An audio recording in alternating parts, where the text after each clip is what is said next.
All right, here's my story as a woman who went to the school of hard knocks. Buckle up, it's about my chaos, my wisdom, and a dash of, what did I just read? So, here's a secret rich people know. Money is like a pet. When you're broke, you're the pet, fetching paychecks, begging for treats, and occasionally rolling over for overtime. But when you're rich, money becomes the pet. It fetches you returns, sits obediently in high-yield savings accounts, and even multiplies while you sleep. Genius, right?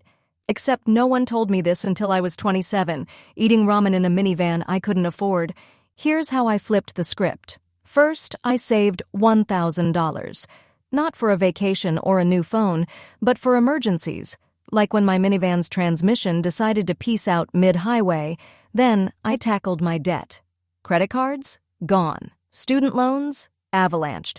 I even sold my collection of vintage Beanie Babies, and yes, I cried for hours.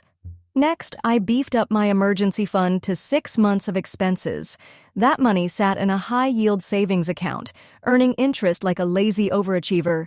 Then came the fun part, investing. Not in crypto, but in index funds. Boring? Maybe. Effective? Absolutely. But here's the mind-bender. I sacrificed. I said no to brunches, downgraded my phone, got my clothes at the Salvation Army, and learned to do my own nails. I even drove that minivan for years while my friends flexed their Teslas. But guess what? That minivan was paid off, and every dollar I didn't spend on a car payment went straight into investments. Now, my money works harder than I do. Remember, if you want to fly, you have to give up what weighs you down. The moral, you don't need to be a finance wizard to win. You just need to commit, sacrifice, and maybe drive a minivan.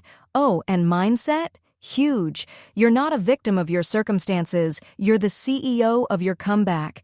So what's your first move? Accept yourself, be yourself, and keep moving forward.